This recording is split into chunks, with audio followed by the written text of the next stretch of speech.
मुझे बचाओ, कोई तो है नहीं। कौन मान रहा है जिससे बचने की बात करते हैं?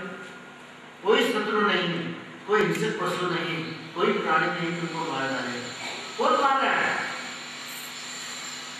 धीरे रह बोला, महामुनि काल मेरे पीछे पड़ा हुआ है, काल मुझे खा जाएगा, काल मुझे निगल जाएगा, आप काल से बचा सकते हैं?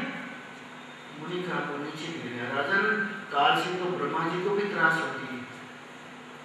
काल के मारे तो हम लोग भी आश्रम के अंदर रात दिन सतत करते रहते हैं, कहीं गफलत में न पड़ जाए, कहीं काल न मार डाले।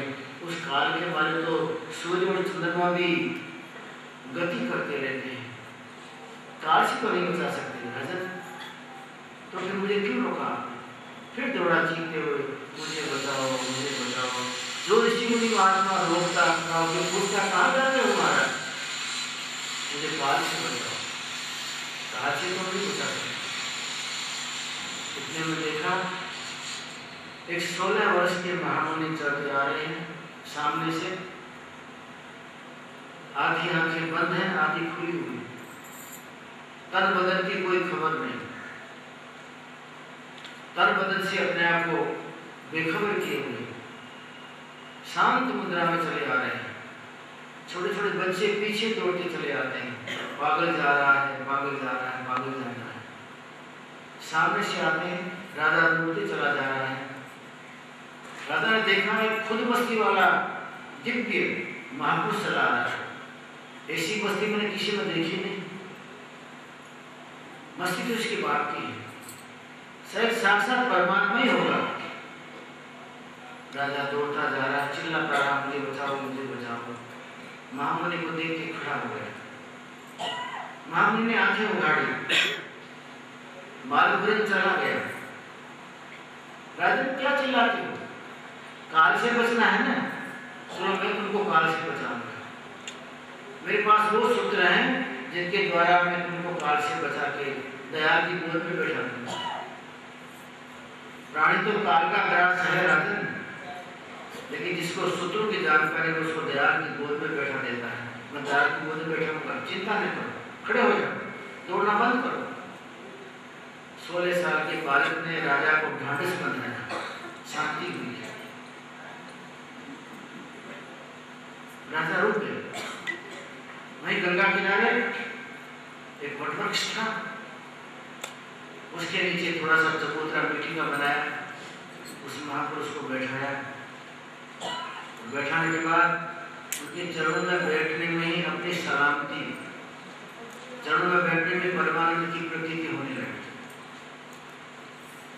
वो सूत्र कौन से थे जो सूत्र को दिए गए काल से बचने के लिए? वो सूत्र भागवत के, जो चतुश्लोकी भागवत भगवान की मुझे निकली, वो भागवत के सूत्र उसको समझाए। लेकिन कलयुग में तो तकलीफ है। कलयुग में हम सब अपना कर्म और धर्म भूल गए। कलयुग में प्राणी काम और दाम का गुलाम है, राम का गुलाम नहीं है। जो राम का गुलाम बन जाए तो काल से 1000 कोस दूर रहे, लेकिन राम को छोड़ के काम और दाम, दाम नाम पैसा, काम का और दाम का, जगत की सब कामना है। कामना की कीचड़ में प्राणी डूब जा रहा है, डूबा जा रहा है, और दाम की चिंता उसको लगी हुई है, कितना पैसा इकट्ठा करना। भले पाप करना पड़े, कपट करना पड़े, छल करना पड़े, भले माया के खेल खेलने पड़े, लेकिन मुझे संपत्ति इकट्ठी करनी है। काम और दाम का ग्राहक बना है, काम और दाम का गुलाम बना है, राम का गुलाम नहीं बना। राम रस पीना नहीं अच्छा लगा, काम रस पीने में जिंदगी खत्म कर रहा है। जो इस प्राणी को काम रस के बंदे को राम रस पिलाने वाला कारीगर मिल जाए, राम रस का एक घूंट आप हमारी पूरी जिंदगी में जब कहीं पीने को मिल जाए तो जीवन में डंका बदलने में कोई देर नहीं। लेकिन सारा जीवन ऐसे चला जाता है, जगत में दौड़ लगाते लगाते काम रस का प्याला मुझे उतरता नहीं। राम रस पिलाने वाला कोई जगत में जन्मा नहीं, तो राम रस पिला के हमको निश्चिंत बना दे। भागवत कामरस पहले को ठोकर मार के रामरस को लाती है। रामरस में आपको तरबोड़ करती, ओतप्रोत कर देती है, भिगो देती है रामरस में। और जीवन वही सच्चा है जो रामरस में भीगे। लेकिन आज का समाज, आज का साधु हमारे जैसा रामरस में भिगोने के बदले को कामरस में भिगोने लग जाए तो वो साधु हमारा भला कब करेगा। कलयुग में साधु की कक्षा बदली है। वो संसारी गृहस्थी प्राणी को रामरस के बदले कामरस में भिगोते हैं। वांछा पूरी नहीं होती प्राणी की। योगी होते वो भोगी देखे गए हैं, तपसी होते वो लक्ष्मी खाते देखे गए हैं। सारा जीवन ही बदल गया। कहने को त्यागी हैं लेकिन रागी बन गए। त्याग में राग दिख रहा है, तपसी लक्ष्मी खा रहे हैं और जप करने वाले अपने जीवन के अंदर में माया की टुकड़ों का जप करते हैं, परमात्मा को भूल गए हैं। कलयुग का तकलीफ है। सब पेट को भरने वाले, उदरा भरना जीवा परा का पुत्र भाई है। जीव उदर को भरने वाले हैं और कठोर वाणी बोलने वाले हैं, परा का दूसरे का बुरा करने वाले हैं। कलयुग के ऐसे प्राणी, कलयुग के ऐसे दुखी प्राणी को देख के एक बार नारद जी को चिंता हुई। नारद जी इन कलयुग के प्राणी को सुखी करने के लिए, दुख को दूर करने के लिए क्या उपाय किया जाए। मृत्यु लोक में घूमते थे। मैं बद्रिकाश्रम में चला जाऊं, कायमी कुंज क्षेत्र में चला जाऊं अथवा स्त्रीलोक क्षेत्र में चला जाऊं, कहीं भी जाके कुछ साधना करूं, साधना का फल इन जगत के दुखी प्राणी को देकर तो भला हो जाए। संत महात्मा वही है जो खुद जगत का दुख पी लेते हैं और अपने जीवन की अनुभूति जगत के दुखी प्राणियों को दे देते हैं। परमात्मा के रस को आपको पिलाते हैं और आपके जीवन का पाप खुद पी लेते हैं। नारद जी ऐसी मानसून थे।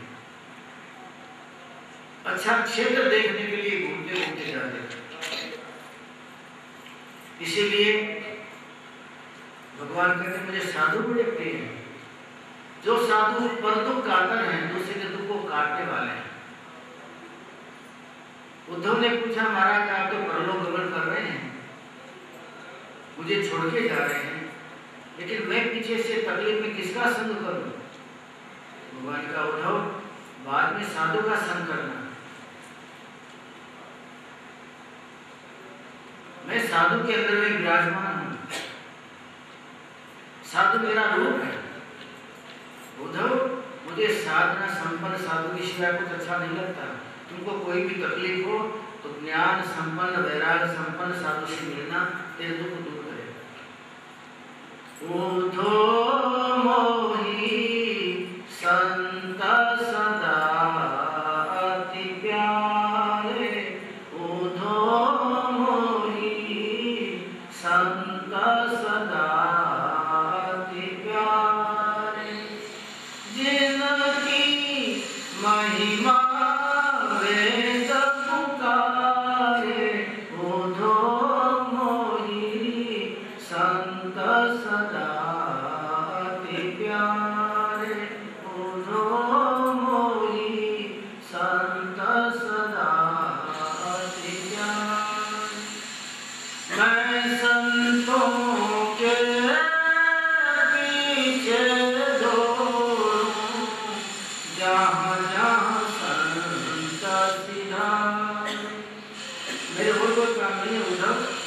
संत जहाँ जाके तो मैं पीछे होता ही हूँ। जहाँ संत मेरा पग धरे, मेरा संत जहाँ पैर रखता है उसके नीचे मेरे हाथ होता है, उद्धव मैं चलता हूँ दौड़ते दौड़ते पीछे पीछे। जहाँ संत मेरा पग धरे वहाँ धरूं मैं हाथ और पीछे पीछे मैं मिलूँ, कभी न छोड़ूँ साथ। सच्चा साधु वो है जिसके पीछे जगत का जगदीश्वर दौड़ता है और हमारे पीछे तो गली के पिल्ले भी नहीं दौड़ते। क्या भागी है हमारे जीवन में साधुता नहीं आई तो हमारे पीछे भगवान कहाँ से दौड़े। मैं संतों के पीछे दौड़ूं, जहाँ जहाँ संत चरण रज मस्तक धारू, वो ही प्राण प्यारे, उधो मोहि संत सदा अति प्यारे।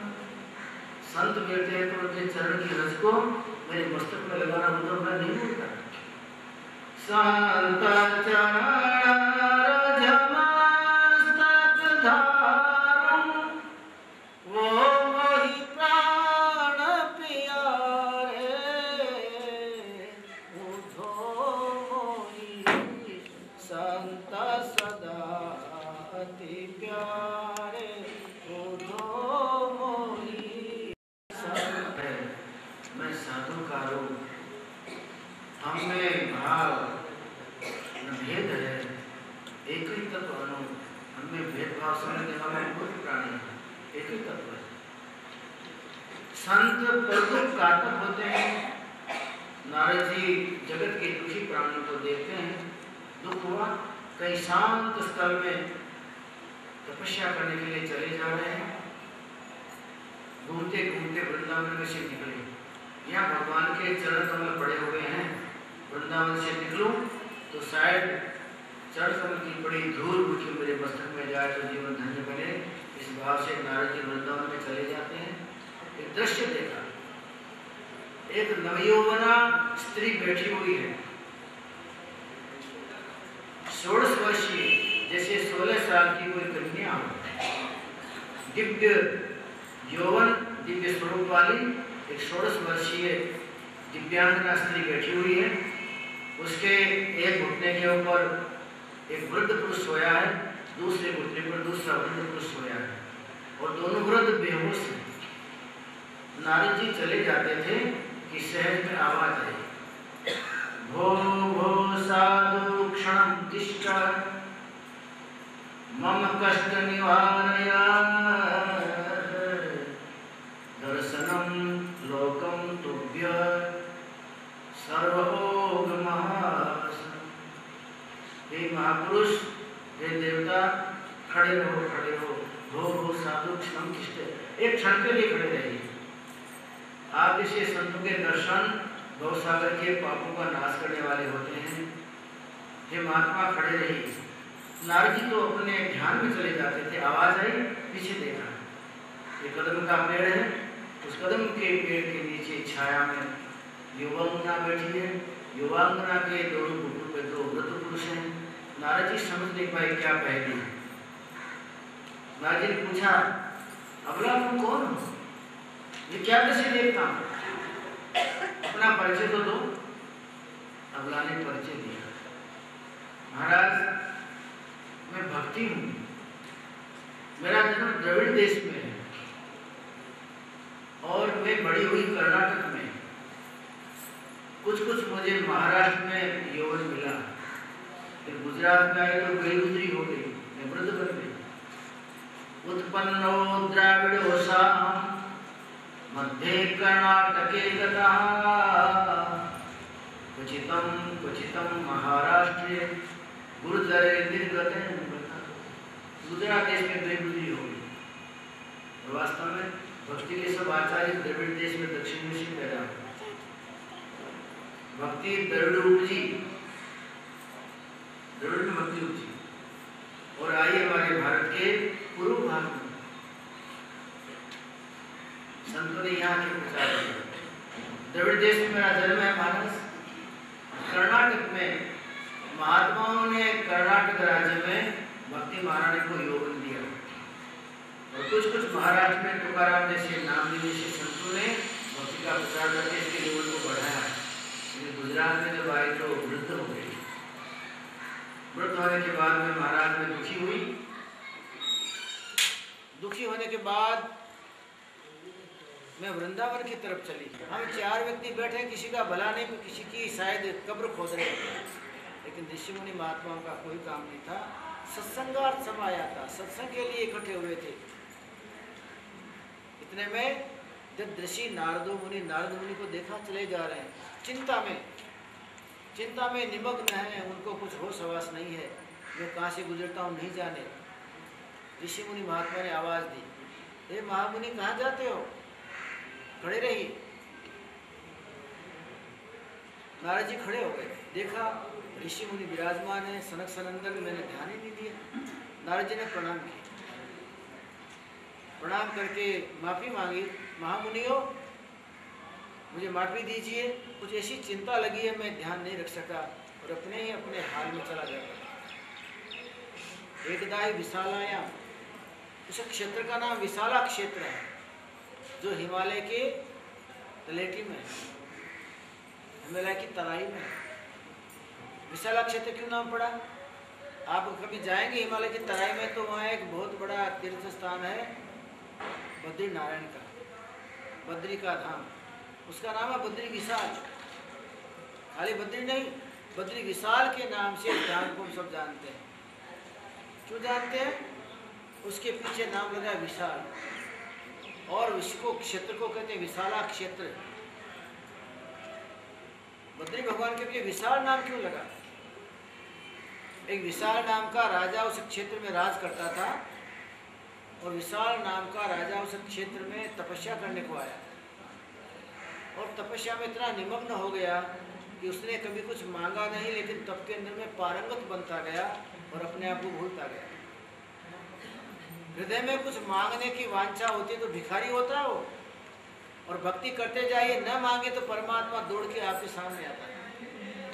विशाल नाम के राजा ने दिव्य साधना की, और साधना करते करते साधना की चरम सीमा को प्राप्त करने के बाद शांत हो गया, कुछ नहीं चाहिए, कोई मांग नहीं। भगवान आए, परमात्मा ने पूछा, हे राजा तुमको क्या चाहिए? बार बार पूछने के बाद राजा ने कहा, महाराज कुछ नहीं चाहिए। अरे कोई व्यक्ति भजन करता है, तप करता है, कोई क्रिया करता है, विधि करता है, तो उसके पीछे कारण होता है। तुम्हारी साधना के पीछे कोई कारण नहीं? महाराज मेरी साधना के पीछे कोई कारण नहीं। कुछ तो कारण होगा राजन। महाराज कोई कारण नहीं है, मात्र बस साधना करता हूँ आपके नाम की, कुछ मांगो। मना कर दिया, कुछ चाहिए नहीं। भगवान ने कहा, मेरा अवतार होता है और मेरा दर्शन होता है, वो जगत के प्राणियों को कुछ न कुछ देने के लिए होता है। मेरा अवतार खाली नहीं जाता, मेरा प्राकट्य खाली नहीं जाएगा, मांगो कुछ। उसने बहुत विचार किया, क्या मांगो? ये सारा संसार तो नाशमान है, क्या मांगो? कुछ थिर न रहा, ये जगत में थिर तो कुछ है नहीं, और हमारी आंखों के आगे देखते देखते सब चला जाता है। बड़े बड़े राजा, बड़े बड़े सम्राट, बड़े बड़े शक्ति के सामंत सब देखते देखते चले गए। हमारी आंखों के सामने सारा संसार नदी की तरह बहता चला जा रहा है, खत्म होते जा रहे हैं, जन्मते जा रहे हैं। क्या मांगे इसमें? मैं कुछ मांगूंगा नहीं। भगवान ने बहुत आग्रह किया, कुछ तो मांगना ही पड़ेगा। तो कहा, महाराज तो ऐसा करिए, इस क्षेत्र में कोई भी आके भजन करे तो उसका भजन है परमात्मा जल्दी सफल हो जाएगा। किसी बात मांगी? ऐसी बात किसी ने मांगी नहीं आज तक। हम सब चाहते हैं भजन बने, थोड़ा लाभ मिले 4 गुना। मैं थोड़ा सा भजन करूं, लेकिन मैं ब्रह्मा जी के पद को प्राप्त कर जाऊं, इंद्र बन जाऊं, सारा संसार मेरी मुट्ठी में आ जाए। करना है मजदूरी कम और मजदूरी मांगनी है 9 गुनी, वो हमारा स्वभाव है, वो हमारी वृत्ति है। राजा ने कहा, परमात्मा कुछ नहीं चाहिए, इस क्षेत्र में कोई भी आके भजन करे, साधना करे तो ये परमात्मा साधना जल्दी सफल हो जाए, बस यही मेरी मांग हो, कोई मांग नहीं। भगवान कार्य अद्भुत मांग है तुम्हारी, तो तुमने तो प्राणी मात्र के भले के लिए मांग लिया। कोई भी भजन करे, उसके भजन में महाराज मेरी भक्ति मिल जाए, और मेरी भक्ति मिले, उसको धक्का लगे तो भक्ति जल्दी सफल हो। भगवान खुश हो गए। ऐसी मांग मांगने वाला कोई मिला नहीं भक्त। चलो आज से इस क्षेत्र का नाम तुम्हारे नाम से मैं रख देता हूँ, उसका नाम रखा विशाल क्षेत्र। भक्त के नाम से उस क्षेत्र का नाम विशाला क्षेत्र रखा गया। और उस क्षेत्र में बद्री भगवान आए तो उन्होंने कहा, भाई क्षेत्र में आया हूँ, इस क्षेत्र को मेरे साथ जोड़ूंगा। बद्री विशाल, बद्रीनाथ कहाँ है? विशाला क्षेत्र में विराजमान है, जो विशाला राजा ने राज किया था। एकदाई विशालायाम चत्वारो ऋषियां मलह, 4 ऋषि महात्मा निर्मल स्वभाव वाले वहाँ विराजमान थे। और नारद जी को दीनहीन दशा में देखा, पूछा, खड़े रखा, नारद जी क्या बात है? नारद जी का कोई चिंता नहीं है। अरे महामुनि, आप जैसे संत के दर्शन करने से तो दूसरे की चिंता चली जाती है, और आपको चिंता कैसी? बात तो सच्ची है। जिसके घट में परमात्मा विराजमान है, उस परमात्मा के बंदे को अगर हम देख लें, उसका दर्शन हो जाए तो हमारी चिंता खत्म। लेकिन नारद जी को चिंता युक्त देखा, दुख हुआ। क्या कारण है? नारद जी ने कहा, महाराज कहने की बात तो नहीं है, मैं वृंदावन से चला आता हूँ, वहाँ मैंने अद्भुत दृश्य देखा। एक 1600 वर्षीय अबला स्त्री बैठी है और उसके दोनों घुटनों के ऊपर 2 वृद्ध पुरुष सोए हैं। उसने कहा, परिचय दिया, मैं भक्ति हूँ और ये 2 मेरे लड़के हैं, ज्ञान और वैराग है। ज्ञान वैराग वृद्ध हो गए, मैं जवान हो गई हूँ। महाराज, माँ जवान हो, लड़के वृद्ध हो तो क्या ये अच्छा लगता है? ये तो अनमेल है। हे महामुनियों, मैंने उन दोनों को, उसके भक्ति के पुत्रों को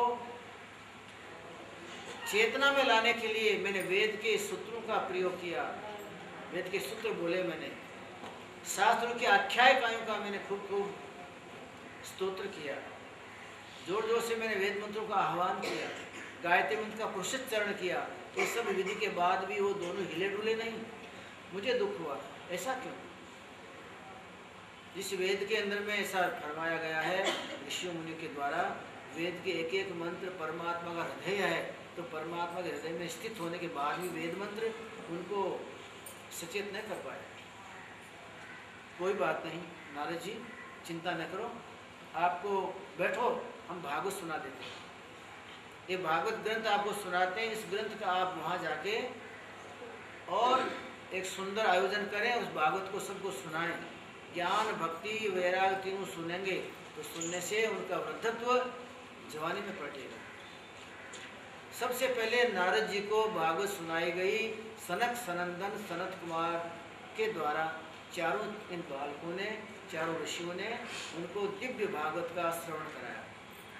ऐसे तो ब्रह्मा जी के पुत्र हैं नारद जी, अपने पिता ब्रह्मा से पहले भागवत सुन ली उन्होंने, लेकिन उसकी विधि, उसका विधान, कैसे भागवत की कथा होती है, सप्ताह पारायण की विधि, ये सारी की सारी विधियाँ सीखी उन्होंने सनत कुमार ऋषियों से। आप जाइए वहाँ, भागवत कथा कर दीजिए, हम भी आएंगे वहाँ। नारद मुनि वापिस आए, वहाँ बहुत विशाल आयोजन किया गया वृंदावन में। उस आयोजन के अंदर में ऋषियों मुनि महात्माओं को बुलाया गया, आमंत्रण दिया गया, प्रेम से पधारिए, हमारे यहाँ भागवत का आयोजन किया जा रहा है, आपकी अत्यंत महनीय आवश्यकता है, आपके बिना हमारी भागवत पूरी नहीं होगी, आपके बिना हमारी भागवत शोभा नहीं देगी। इस तरह से समझाते बुझाते पत्राचार का प्रयोग किया गया। ऋषि मुनि महात्मा पधारे। नारद जी ने निष्प्रिय भावना से, निर्माण मोह जित संग दोषा, जो भाव है मोह से दूर होके और मान से दूर होके असंग भाव से, अंदर में आत्मा में परमात्मा के सिवाय किसी का संग नहीं, असंग भाग वाला, असंग भावना वाला ही भागवत को घट में उतार सकता है। और हमारा अंदर में भाव देखे तो असंग नहीं है, हमारे में काम का संग है, क्रोध का संग है, लोभ का संग है, अहंकार का संग है। ये तो भगवान ने अच्छा किया कि आपके हमारी छाती के ऊपर में चमड़ा बराबर पॉलिशिंग वाला लगा दिया है।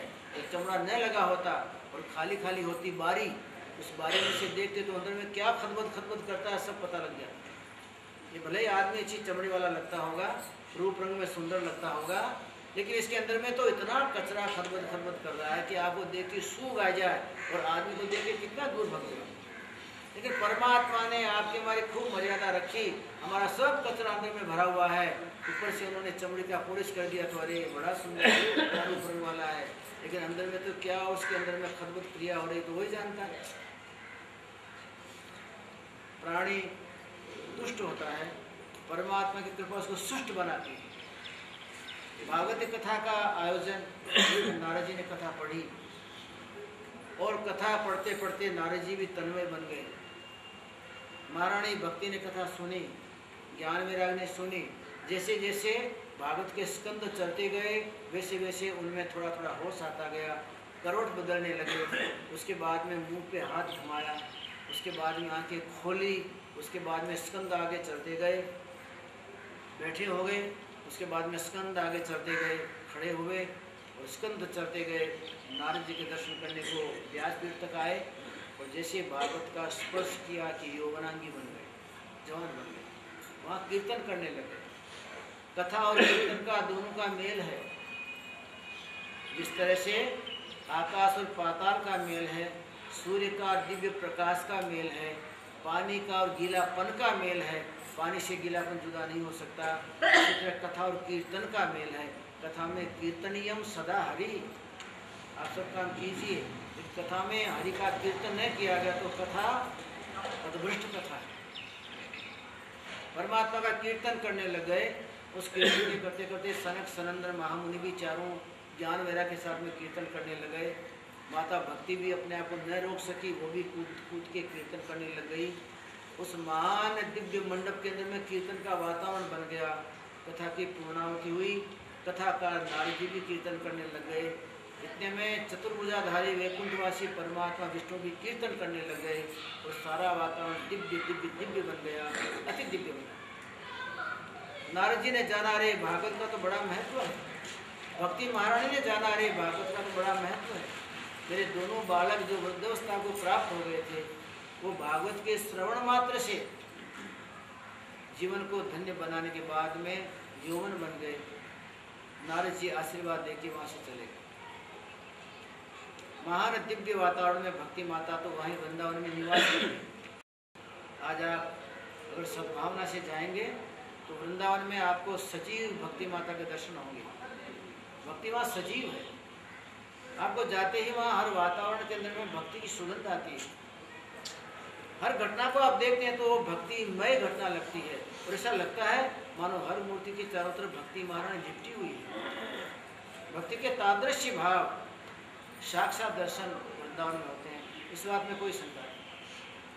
वृंदावन में ज्ञान वैराग्य को साथ लेके भक्ति माता वहीं रम गई, यमुना के किनारे, गोवर्धन की पहाड़ की चोटियों में, आसपास की गौशालाओं की गोभूमि में, ऋषि मुनि महात्माओं के आश्रमों में, चारों तरफ भक्ति माता रम गई। वो भागवत कथा आपके जीवन में जो रम जाए तो हमारा जीवन भी भक्तिमय, ज्ञानमय, वैराग्यमय बन जाए। तीनों पात्र एक साथ उतारना हो जीवन में, ज्ञान को, भक्ति को, वैराग्य को, तो भागवत को जीवन में उतार लीजिए। तीनों पात्र दौड़ते दौड़ते आपके अंदर में समा जाएंगे और जीवन अति धन्य बन जाए। इस भागवत में वेदव्यास जैसे महामुनि ने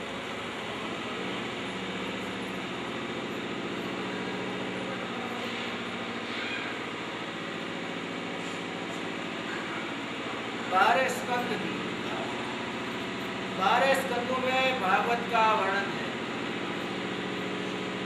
इस भागवत ग्रंथ के 12 स्कंद हैं, 18,000 श्लोक हैं।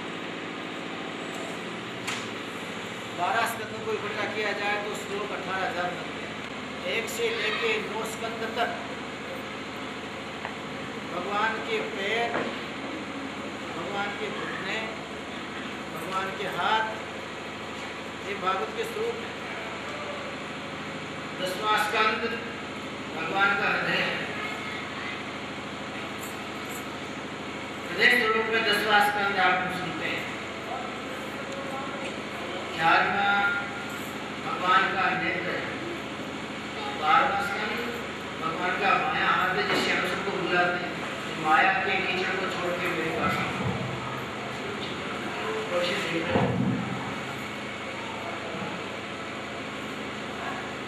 12वां स्कंद भगवान का वाम हस्त है, बायां हाथ है। आप कभी श्रीनाथ जी दर्शन करने गए होंगे तो वहां बायां हाथ भगवान का ऊपर है। जिस बायां हाथ से गोवर्धन को उठाया था उसके बाद वो बायां हाथ नीचे नहीं किया, ऊपर रखा और सबको बुलाते हैं बाएं हाथ से।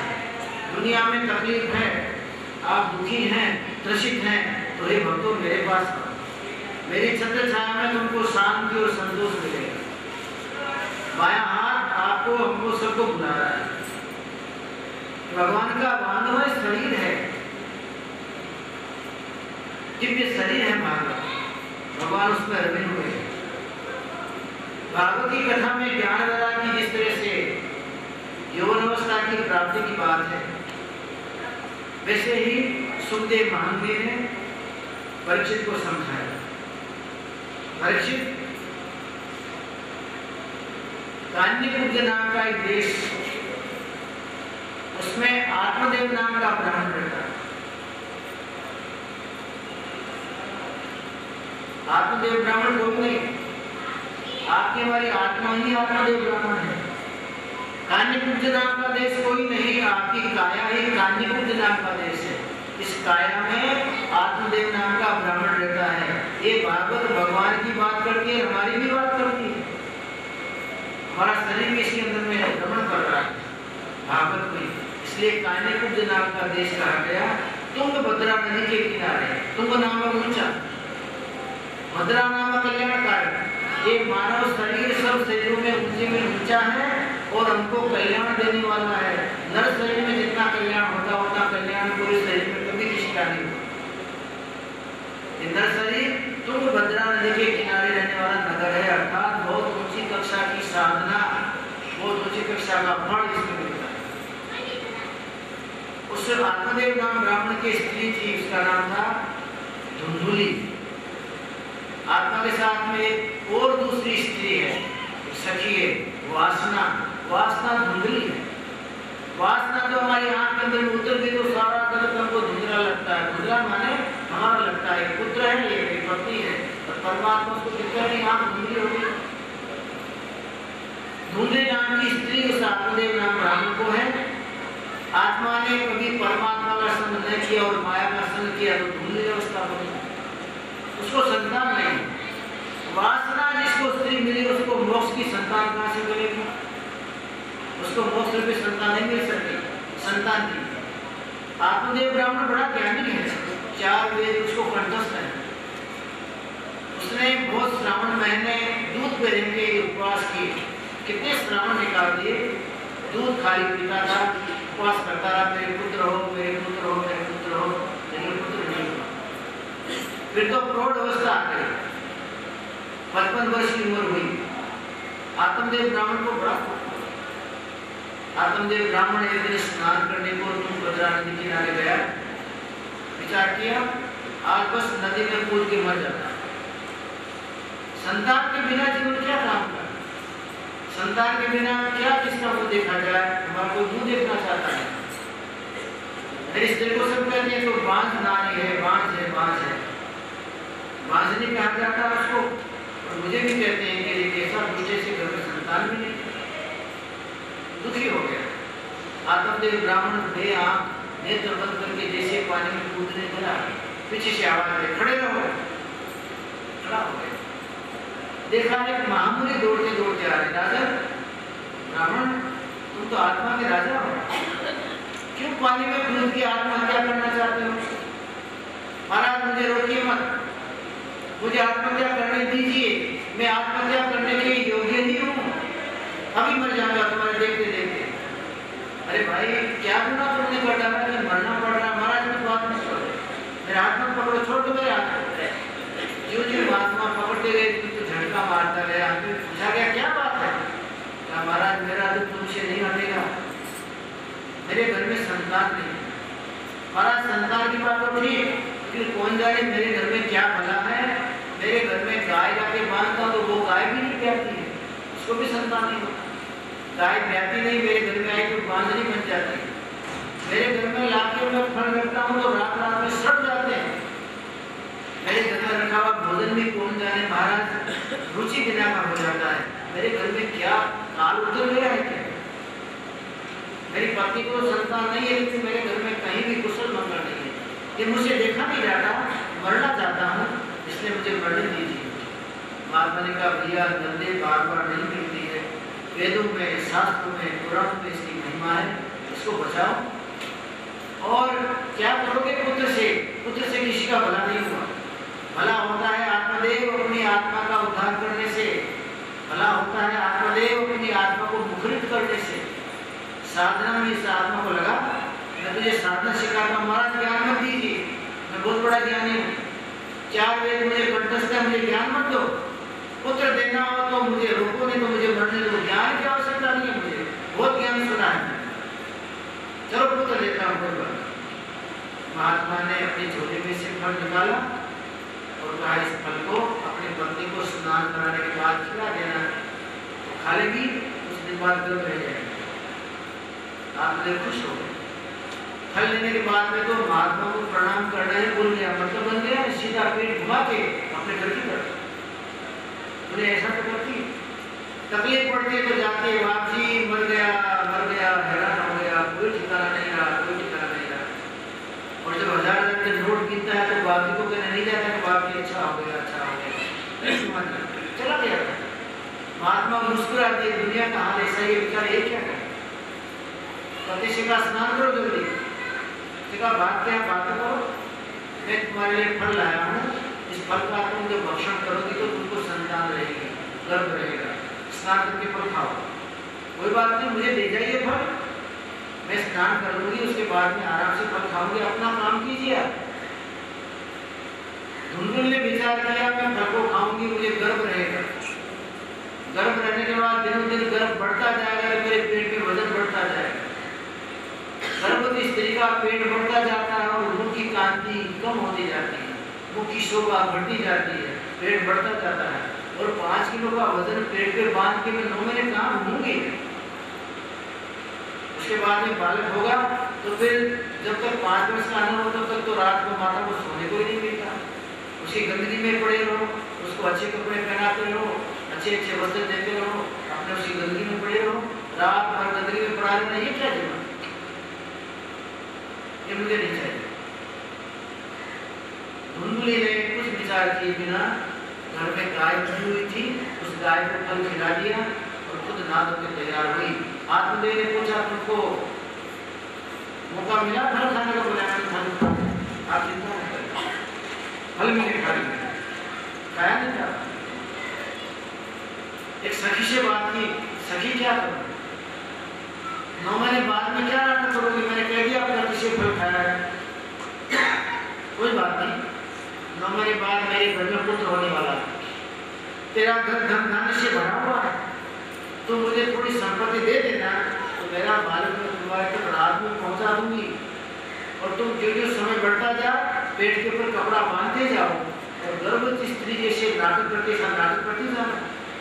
कभी कहना मेरे पेट में दर्द है, कभी कहना मेरा जीव मसलाता है, कभी बनावटी रोटी कर देना, कभी कुछ करते रहना। 9 महीने निकल जाएंगे तो रात के टाइम में मेरा संतान जो भी होगा वो मेरे तक पहुंचा दूंगी, मुझे थोड़ा धन दे दो, मैं उसके साथ सौदा कर लिया। 9 महीने पूरे हुए, स्त्री ने अपने बालक को अपने पति के द्वारा धुंधुल के यहाँ पहुंचा दिया और धन संपत्ति की आवश्यकता तो ले ली गई। उसी रात्रि में गाय माता की एक संतान हुई। वो संतान मनुष्य के बालक जैसी थी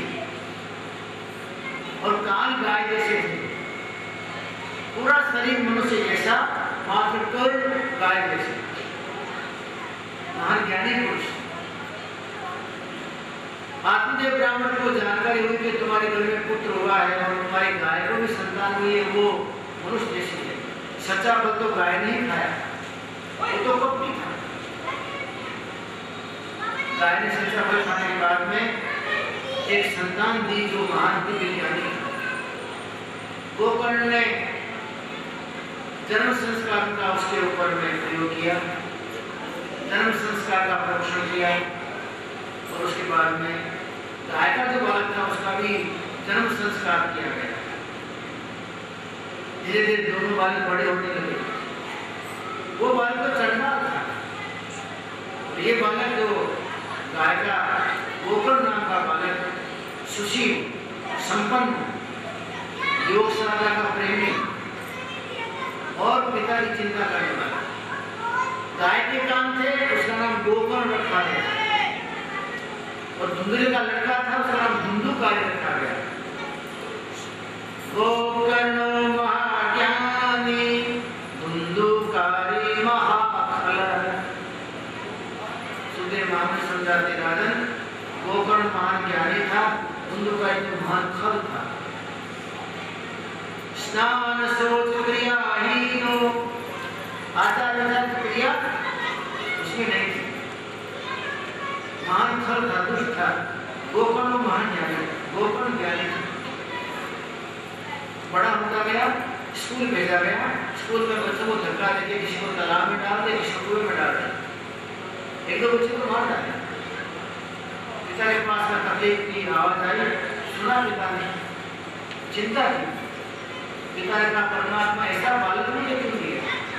हमारे शास्त्र बोलते हैं परमात्मा ने आपके भाग्य में संतान लिखी है तो आपको मिलेगी, और परमात्मा ने भाग्य में संतान नहीं लिखी है फिर आप तोड़ के जोड़ के मरोड़ के किसी संतान प्राप्त करते हैं, और जोड़ी तोड़ी मोड़ी हुई संतान ढूंढ कर जैसी बनती है। जबरदस्ती खेचातानी करके, भाई किस्त तोड़ मरोड़ के खेचातानी करके आप संतान मांगते हैं परमात्मा से, धन मांगते हैं परमात्मा से, वो आपको नुकसान देने वाले हैं। आत्मदेव ब्राह्मण ने तोड़ के मोड़ के जोड़ के किसी भी तरह से ये नहीं केवल सरकार ने संतान प्राप्त करनी चाहिए, कैसे होगी ना? धुंधुकारी महाखाला महान फल। स्नान शोध क्रिया हीनों कोई स्नान करे नहीं, शुद्धता बुद्धता उसे बिल्कुल नहीं, और सब क्रियाओं से हीन था, दुष्ट था। गोकर्ण बड़ा बड़ा।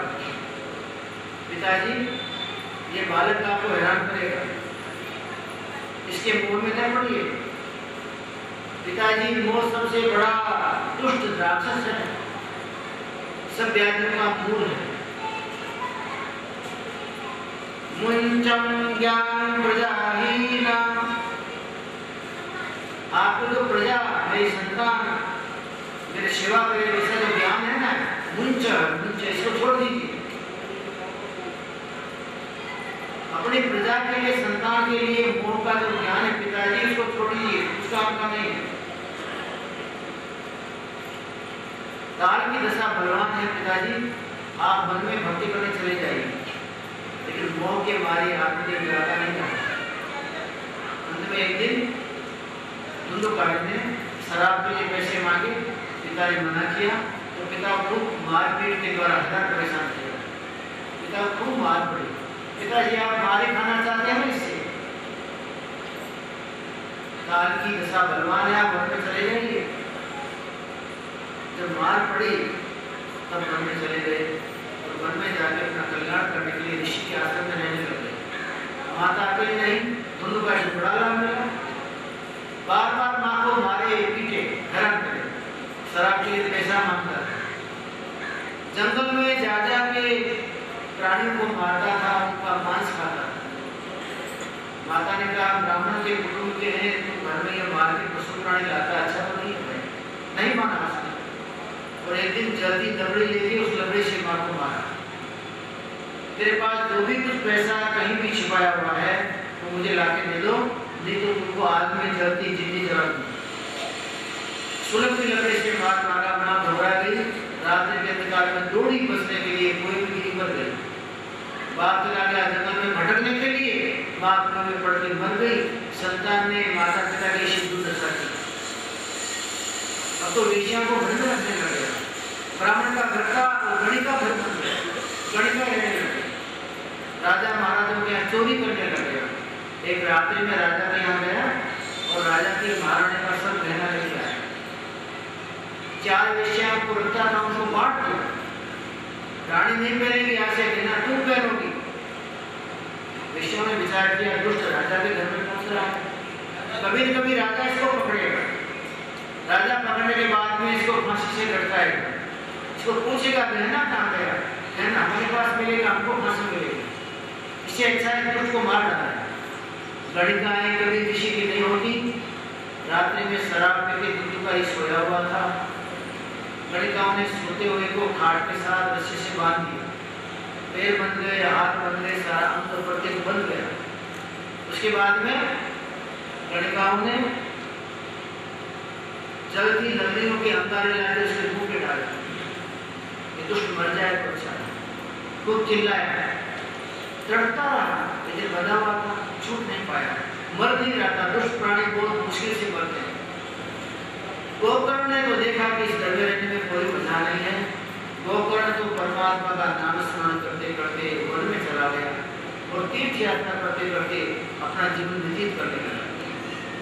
धुंधुकारी महापुरुष से मरा, उसके मुंह पे शरीर पे चारों तरफ आग लगा दी गई, अंगारे से उसके ऊपर डाले गए, अंगारों से सेका गया, महान दुष्ट प्राणी मुश्किल से तड़ता तड़ता मारा, प्रेत बना है और सारे गांव को हैरान परेशान करने लगे।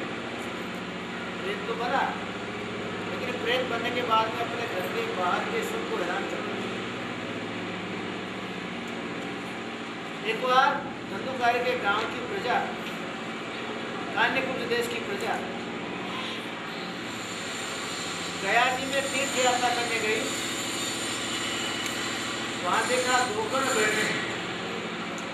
गोकर्ण से कहा, अरे गोकर्ण, तुम तो यहाँ हो और तुम्हारे घर में सब सत्यानाश हो गया। जब मेरे पिताजी को, तुम्हारे पिताजी को तो वन में जाने के बाद में क्या हुआ कौन जानता है, लेकिन तुम्हारी माँ जो थी उसको तो धंधुकार ने इतना मारा कि मार के नरसी पिताजी बोल के बन गए। उसके बाद तुम्हारे घर में तो वेश्या रहने लगी। उन्होंने धंधुकार को बांध के जला के मारा, तड़ता तड़ता मुश्किल से मारा, वो दुष्ट प्रेत बन गया, सारे गांव को हैरान करता। धंधुकार ने अपने भाई के मुख के लिए गया जी में वहां उसके लिए पिंड के दान दिए। फिर पिंड के दान देने के बाद में उसका श्रवण कराया, उद्यापन कराया, ब्राह्मण को भोजन कराया, पिशाच भोजन घाट पर उपवास किया। उपवास करने के बाद में बहुत बहुत वहां साधना की क्रियाएं की और अपने भाई का मोक्ष हो इसके लिए उन्होंने बहुत शुभ कर्म किए। माना कि मेरे भाई का भला हो गया, माता पिता का कुछ नहीं हुआ तो मैं जाता हूँ मेरे माता पिता के गाँव में क्रियाएं करूँगा। गोकर्ण आए, पूछा मेरे पिताजी का मकान कौन सा? तो भाई यही मकान रहा, खंडर हो गया, लोग बाग सब नीचे मकान के अंग भाग सब ले गए। खाली भूमि में झाड़ पेड़ थे, उसी में गोकर्ण सो गया। तो रात को कोई महान भयंकर प्राणी चीश मारता मारता वहां आता था, गोकर्ण को पकड़ने जाए, कभी उसकी अग्नि बरसाए, कभी उसकी खाट को खींच डाले। गोकर्ण का कौन होगा?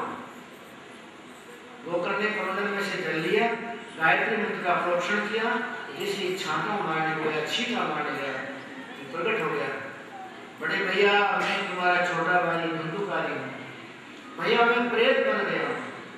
भैया मैं बड़ा हैरान परेशान हूँ, मेरा सारा अंग जला करता है। प्राणी जिस दशा में मरता हुई दशा की अवस्था उसकी हट रहती प्रेत अवस्था। मेरा मुंह सब जल रहा है, गणिकाओं ने मेरे मुंह के ऊपर जलते अंगारे डाल डाल के मुझे शेक शेक के रात्रि में मारा, मैं बहुत तड़पा हूँ। भैया मेरे अंग अंग में आग लगी है, ये तुम बचाओ। अरे गोकर्ण, तेरे लिए तो मैंने वहां गया जी में व्रत किए, उपवास किए, तेरे लिए मैंने पिंडदान दिए, तेरे लिए मैंने पूजाएं कराई, तेरे लिए मैंने अर्चनाएं कराई, कुछ नहीं मिला तुझको? नहीं भैया, गया जी में मेरा उद्धार हो जाए ऐसा मेरा पाप नहीं है। सो गया जी में जाऊं तो मेरा उद्धार नहीं हो सकता। मैंने बड़े नीच कर्म किए, मैंने बड़े प्राणियों को मारा है, मैंने माता पिता का सत्यानाश किया है, मैंने भारतीय संस्कृति को जलाया है। माता पिता तो भारतीय संस्कृति होते हैं, माता पिता धर्म की ध्वजा होते हैं, मैंने धर्म की ध्वजा को जलाया है। बड़े भैया मेरा उद्धार नहीं हो सकता। तुम एक गया जी में क्या सैकड़ों गया जी में जाओ तो मेरा कल्याण नहीं होगा, लेकिन जो आए हो तो मेरा कल्याण करते जाओ। मैं दुर्दशा में चल रहा हूँ, मेरी दीनहीन दशा है, मुझ गरीब पे दया खाओ तो मेरा उद्धार किए बिना तुम यहाँ से जाना। उसकी दीन वाणी सुनी, गोकर्ण को दया। गोकर्ण ने चारों तरफ जा ने पूछा, मेरे भाई का उद्धार कैसे हो गया? मैं गया जी में गया, काशी में गया, कंकड़ क्षेत्र में गया, चारों तरफ उसके पिंड का दान करवाया, उसके पीछे उद्यापन की पूजा करवाई, लेकिन मेरे भाई का कल्याण नहीं हुआ। ऋषियों ने मुनियों ने कहा आप उसके पीछे भागवत कीजिए, उस प्रेत को भागवत सुनाइए और सुनाने के प्रेत को आह्वान दीजिए, भाई तुम जहाँ कहीं भी हो तो आओ, तुम्हारे कल्याण के लिए मैं भागवत कथा का आयोजन करता हूँ। हमको जिस प्राणी का कल्याण करना हो, हमारे पितरों का, हमारे बड़ों का, तो पितरों को भी आवाहित किया जाता है, उनको आह्वान किया जाता है। हे पितृगणों, आप जहाँ कहीं भी आकाश मंडल में है, आपके उद्धार के लिए यहाँ भागवत सप्ताह का आयोजन है। आप सबके से पधारिए और आत्म कल्याण कीजिए। हम सब भागवत अमृत का पान करते हैं तो आप उसमें स्नान कीजिए। हम पान करें और हमारे पूर्वज पितृगण उसमें स्नान करें। पान और स्नान दोनों कल्याणकारक होता है। तीर्थ का कोई पान करे तो भी कल्याण, तीर्थ में स्नान करे तो भी कल्याण। भागवत ऐसा तीर्थ है, उसके रस का पान कीजिए तो महाकल्याण, और उसके रस में स्नान कीजिए तो अति कल्याण। पान स्नान करो, अपना कल्याण करो। इस तरह से गोकर्ण को जानकारी हुई। तो कहा गोकर्ण, भागवत करना तो सप्ताह की विधि से करना। सप्ताह की विधि में समझाया गया, कथा करने वाला कथा का कैसा हो, कथा का आयोजन किस तरह किया गया। हमारे भागवत में महीने बताए गए, कार्तिक महीना, मार्गशीर्ष, श्रावण महीना, वैशाख और भादो। 6 महीने में भागवत कथा की जा सकती है। भागवत ऐसा आयोजन कराता है, भागवत में ऐसी आज्ञा है। फिर कभी भी आयोजन करते हैं लोग। हमारे सौराष्ट्र में तो, गुजरात में तो जेठ में बहुत भागवत होती है, क्योंकि भागवत ग्रंथ में जेठ की मनाई है। श्रावण महीने में, भादो महीने में, कुआर में, कार्तिक में, अधिक मास में, इन सब में भागवती कथा की जानी चाहिए। कथा के पहले नम्रता के पत्र, नम्रता की आमंत्रण पत्रिकाएं नम्रता भरी भाषा में अपने परिचय वालों को, सगे संबंधियों को भेजने चाहिए, स्नेह के साथ बुलाना चाहिए। और कथा करने वाला दोपहर को फलाहार करे, शाम को सूक्ष्म आहार करे, और वेद शास्त्र की गूढ़ वाणी में पारंगत हो, धीरवान हो, कुशल हो। श्रोताओं के साथ में एक नहीं हो जाता। श्रोतागण कैसे हो? 7 दिन तक ब्रह्मचर्य रखें। भागवत क्या गया है? 7 दिन तक ब्रह्मचर्य रखें। भूमि पे शयन करें, भूमि शयन, वलकल वसन, असन मूल फलकंद, कंदमूल फल का आहार करें, भूमि पर शयन करें। और वलकल वसन पहनने के आगे, वलकल वसन तो कहाँ से आएंगे? त्रेता युग तक तो थे, राम वन में गए तो वो वलकल वस्त्र पहन के गए थे। उसके बाद वलकल वस्त्र पहन के द्वापर में कोई गया नहीं, वलकल कहाँ से लाएंगे? लेकिन सरल वस्त्र पहने, अलंकार गहनों की बहुत ज्यादा आवश्यकता नहीं होती, क्योंकि आत्मा को अलंकार पहनाने की आवश्यकता है। भागवत कथा आपको ऐसे गहने देगी मुफ्त में, जिन गहनों के श्रृंगार से आत्मा दिव्य, अति दिव्य बनेगी, और उस अति दिव्य श्रृंगारित आत्मा को परमात्मा स्वीकार करेगा। कुशल और धैर्यवान वक्ता हो, गंभीर श्रोता हो, 7 दिन तक भूमि शयन करें, ब्रह्मचर्य में जीवन जीवें, कंदमूल का आहार करें, और शांत होके, जिस तरह से एक एक मोती को हंस सुनता है, इसी तरह कथा के एक एक प्रसंग को सुनता जाए, मोती गिन गिन के अपने अंदर उतारता जाए, हंस बने। तथा कौवा करके न सुने, कौवा बिना काम के चोंच जहाँ तहाँ मार देता है। हम कथा सुन के जाए, जहाँ तहाँ चोंच मार दे किसी के जीवन में, वो कथा का सत्यानाश। कथा सुनना तो हंस करके सुनिए। हंस कभी किसी को चोंच नहीं मारता, मिल गया तो मोती खाता है, मछली नहीं छूटा।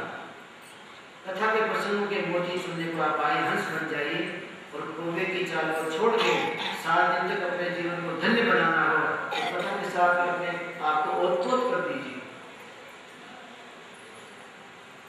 और तब तक दिन में एक उपकार का कार्य करें। श्रोता निश्चित करें, आज मैं एक उपकार का कार्य करूंगा तो भोजन करूंगा। उपकार का कार्य कहाँ ढूंढेंगे? अरे हॉस्पिटल में जाइए, जनरल हॉस्पिटल में, वहाँ बेचारे कितने गरीब ऐसे बड़े होते हैं कि उनको कोई दवा ला के देने वाला नहीं होता बाजार से।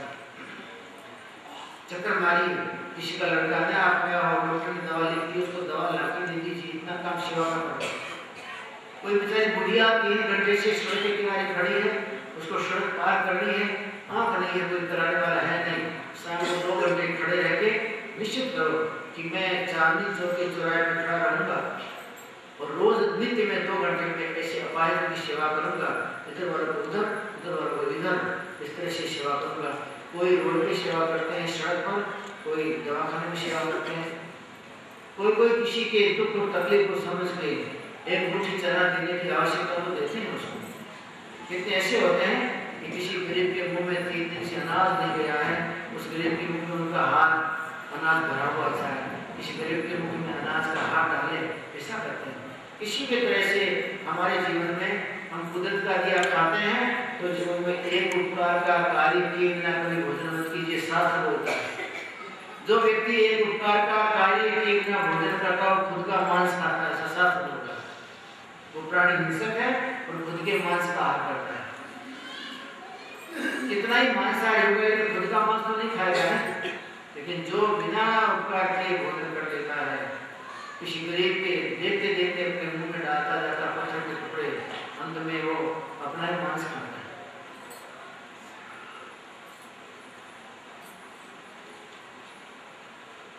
कुशल कथाकार गोकर्ण जी ने कथा की, दिव्यता के साथ में आह्वान किया है, धुंधुकारी तुम्हारा कल्याण करने के लिए, ये धुंधुकारी तुम्हारा मोक्ष हो उसके लिए मैं कथा करता हूँ, तुम भाई कहीं भी होता है। धुंधुकारी आया, कथा सुनने लग गया, कथा के एक एक सिद्धांत को, कथा के एक एक वाक्य को अपने जीवन में उतारने लगा। लेकिन कभी कभी पवन का ऐसा झोंका कल्याण करने के लिए मैं परमात्मा से प्रार्थना करता हूँ और तुम्हारा कल्याण करने के लिए भागवती कथा का आयोजन करता हूँ, तुम सबको आमंत्रण आओ। और प्राणी मात्र के चिंतन के लिए भागवत बहुत बड़ा प्लेटफॉर्म है। सब दुखित प्राणियों का, चंडाल प्राणी का भला इसमें है। एक विमान आया, देखते देखते विमान में बैठ के और धुंधुकारी देव के स्वरूप में चला गया। कथा पूरी हो गई।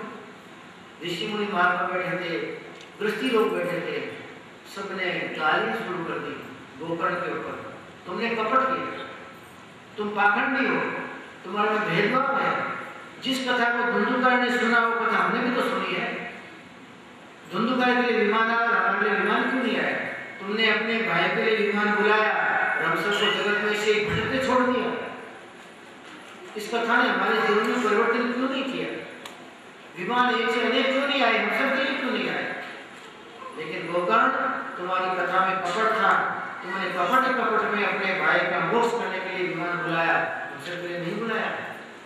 तुमने प्रपंच किया, हम सबके साथ धोखा किया, हमारे 7 दिन बिगाड़ दिए और 7 दिन बिगाड़ने के बाद में हमारा जीवन ऐसे ही भटक रहा है, अपने भाई का कल्याण करते हैं। गोकर्ण ने कहा, हे महामुनियों, हे सतग्रस्तों, हे भाई भक्तों, हे प्रेमी जनों, मैंने जिंदगी में आज भी कभी कपट नहीं किया। मैंने प्राणी मात्र का भला कैसे हो यही भाव हमेशा रखा है। मेरी जिंदगी में कपट था नहीं, होगा भी नहीं। मैं परमात्मा का ध्यान करता हूँ, पता लगाता हूँ क्यों ये बात बनी। मेरे मन में ऐसा नहीं था धुंधुकारी के लिए विमान आए, आपके लिए नहीं आए। विमान की तो मैंने बात ही नहीं मन में रखी। मैं तो मात्र परमात्मा के गुणगान गाया करता था, तो परमात्मा के गुणगान खुद गाता था, उनको सुनाता था, बस यही मेरा लक्ष्य था। ध्यान किया है परमात्मा, एक धुंधुकारी के लिए आपने विमान भेजा, और भी तो सब श्रोता थे, उनके विमान क्यों नहीं भेजा? सब दुखी हैं और मेरे पर लांछन लगाते हैं। भगवान ने कहा, गोकर्ण, धुंधुकारी ने अपना कल्याण करना चाहा था, इसलिए कथा का एक भी प्रसंग बाकी नहीं छोड़ा। धुंधुकारी ने अपना कल्याण चाहा था, इसलिए 7 दिन तक वो निराहारी होकर कथा सुनता रहा। धुंधुकारी अपना कल्याण चाहता था, इसलिए 7 दिन तक वो खड़ा कथा सुनता रहा, बैठा भी नहीं। और धुंधुकारी अपना कल्याण चाहता था, इसलिए उसने जमीन पर रात्रि में आसन करने के बाद थोड़ी विश्रांति ली है।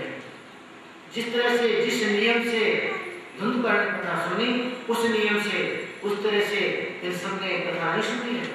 और धुंधुकारी ने अपने कल्याण के लिए एक एक शब्द को अपने जीवन का ध्येय माना था। ये तो कोई 2 घंटे लेट आता रहा, कथा चली गई, कोई 2 घंटे पहला चला गया, कथा चली गई। इन लोगों ने तो नाटक किया कथा के साथ में। सच्ची कथा धुंधुकारी ने सुनी है तो उसको फली, और इन लोगों को तो इस तरह से जिंदगी में कभी नहीं फलने वाली। सदगुरु ने कहा, कोई बात नहीं, हमारी भूल हो गई। एक गोकर्ण महाराज फिर कथा करिए। और जिस तरह से धुंधुकारी ने पूरी कथा आद्योपान सुनी, धुंधुकारी ने एक भी वाक्य नहीं छोड़ा। धुंधुकारी ने हर मोती को अपने अंदर में चुन चुन के इकट्ठा किया। हम भी ऐसा करेंगे। और संकल्प किया गोकर्ण ने, हे परमात्मा, इन दुखी प्राणियों के भले के लिए आप कृपा कीजिए और कृपा करने के बाद में परमात्मा ये आपके गुण को, आपके गुरु को, आपकी भक्ति और शक्ति को अपने में प्रचारते रहे, नियम से कथा सुने और परमात्मा आपके धाम में जाए, ऐसी भावना रखता हूँ। ऐसी भावना की कथा की गई। जब कथा पूरी हुई तो जितने श्रोता थे उतने विमान आए। आजकल जो भी विमान क्यों नहीं आते? क्या भगवान के पास उसके स्टोर के विमान खत्म हो गए? भगवान के यहाँ विमान खत्म नहीं हुए। वो तो परमात्मा स्वयं अनंत है, उसकी शक्तियां भी अनंत है, लेकिन हमारे में विमान में बैठ के जाने की ताकत नहीं है। और अगर आज विमान आ भी जाए तो क्या चलो दुनिया में चलो तुमको लेने आए ना, अभी मेरे लड़के छोटे हैं, अभी मैं कहाँ आती, अभी लड़की होशियार नहीं है, ठंडे पानी में इनको अलग अलग नहीं किया, सबके घर में बच्चे नहीं हुए, बस बीच में छोड़ के चले जाओ। आज अगर विमान आ जाए तो खाली जाए वापस, उसमें कोई बैठे होते आ जाए, उस समय विमान की कीमत ही कोई विमान आते। इस तरह से महान दिव्य भागवत प्राणी माता के कल्याण के लिए हमारे ऋषि मुनि महात्माओं ने जब तक सुनाई है, हम सब सुनते आ रहे हैं, और ये तो प्रसन्न भागवत का भविष्य में चलता रहेगा। ये तो वो अजस्र नदी है जो परमात्मा रूपी हिमालय से निकलती है और जगत के प्राणी मात्र को ठंडक देती हुई सतत बहती रहेगी। ये धारा कभी बंद नहीं होने वाली, ये ज्ञान की धारा है। प्रथम 6 अध्याय में भागवत के महात्म को समझाया गया। भागवत के महात्म को समझाने के बाद सौनक नाम के ऋषि ने प्रार्थना की, हे सूत जी महाराज, आप तो महान ज्ञानी हैं, आप गुणी हैं, आप ज्ञान के सूर्य हैं, और आप शहर में वेद और शास्त्र को बचाए हुए हैं। तो ये बताइए, जिस ज्ञान और वैराग से मोक्ष होती है, वो ज्ञान और वैराग शहर में कैसे प्रकट हो और बढ़े कैसे? हे सुत पुराणी, हे सुत महामुनि, आप परम ज्ञानी हैं, हमारे इस अंतर के प्रश्न को कहिए। ये कथा हो रही है नैमिषारण्य वन में। नैमिषारण्य नाम के वन में 88,000 ऋषि मुनि महात्मा बैठे हुए हैं। ये आपने प्रश्न चलाया, आप तो कल्याण के मार्ग में हो ही। वास्तव में जब तक परमात्मा कृष्ण के जीवन चरित्र को कोई सुन न ले, समझ न ले, हृदय में न उतार ले, तब तक हे महामुनियों, जीवन अधूरा है, जीवन खाली है। हमारे शास्त्र में कृष्ण नाम का वर्णन किया गया है। आत्मा आकर्षणे कृष्ण। कृष्ण कौन है? जो प्राणी मात्र को आकर्षित करे, प्राणी मात्र को नहीं, उसकी आत्मा का आकर्षण करे। गुरु महाराज जब आपको दिव्य नाम का दान देते हैं, दिव्य नाम आपको उपदेश में देते हैं, तो गुरु महाराज अपने खुद की शक्ति से उस शिष्य की आत्मा का आकर्षण करते हैं। कहाँ से? हमारी आत्मा तो इस देह के 9 दरवाजों के कीचड़ में फंसी हुई है, निकलना नहीं चाहती, वो तो बार बार फंसना ही चाहती है। लेकिन गुरु महाराज कृष्ण बन के, कृष्ण नाम में आकर्षण करने वाले का, कृष्ण है जो खींच लेता है, सार खींच लेता है, सार को पड़ा नहीं देता है। गुरु सबसे बड़े कृष्ण है। गुरु अपने भक्त के, अपने सेवक के पापों को, प्रपंचों को आकर्षण करके खींच के और बाहर फेंक देते हैं, और उसकी आत्मा का आकर्षण करते हैं, तो मृत्यु लोक से उसको दिव्य लोक तक पहुंचा देते हैं। आत्मा आकर्षण है, कृष्ण है, प्राणी माता की आत्मा को आकर्षण करने वाला ही कृष्ण है। सतगुरु महाराज सबसे पहले कृष्ण है। इसलिए शेषु भाई ने कहा, मुझे भगवान मिल जाए तो मैं छोड़ दूंगी उसको, लेकिन गुरु महाराज को नहीं छोड़ूंगी। इसलिए कि 100 भगवान के बराबर एक गुरु महाराज है। कौन सा?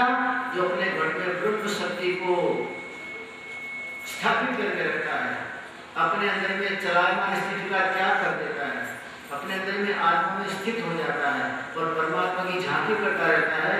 ऐसा दिव्य गुरु मिले तो हरि छोड़ दो, गुरु को नहीं छोड़। गुरु न तजो हरि को तो दिखाना। शेष भाई कहती है, हरि मिले तो मैं छोड़ दूंगी उसको, गुरु को नहीं छोड़ूंगी। हरि ने मेरे कर्मों के अनुसार मुझे देही शरीर दिया, और शरीर देने के बाद मृत्यु लोक में भेजा।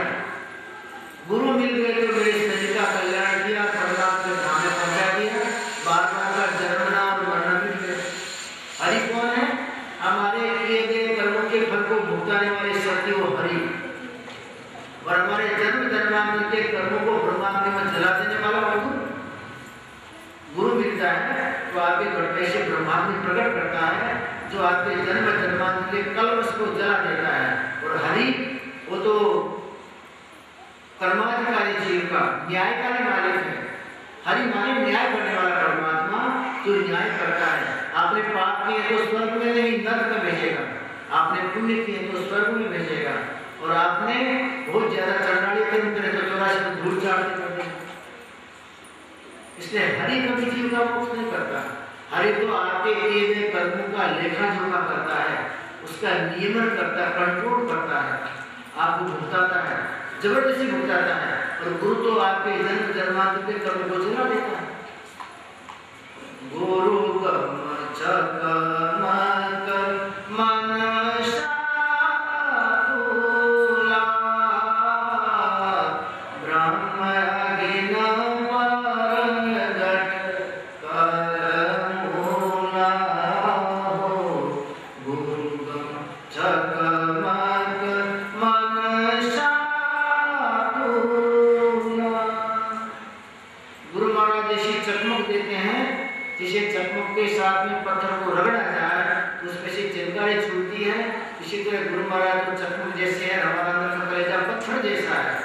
पत्थर जैसे कलेजे को गुरु महाराज के उस चकमक के लोहे के साथ में घिसे अपने आप को, उसमें चिंगारी छूटेगी और वो चिंगारी होगी ब्रह्माग्नि, वो ब्रह्माग्नि अंदर में प्रकट होगी तो जन्म जन्मांतर के कर्मों का सत्यानाश करेगी और आपके अंदर में दिव्य शांति बिछा देगी और आपकी आत्मा को मुखरित करके ऊपर आकाश में गगनमंडल में चढ़ाएगी।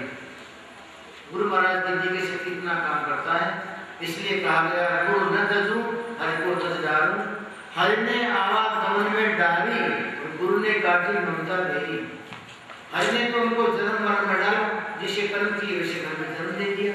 गुरु महाराज मिले तो उनकी ममता की बेड़ी काट दी और मेरा उद्धार किया। हरि ने आवागमन में गेरी, गुरु ने काटी ममता देरी। हरि कोई मौसम आप छिपाए हो, हरि ने हमको जन्म दिया मृत्युलोक में और आप छिपके बैठ गए वैकुंठ में।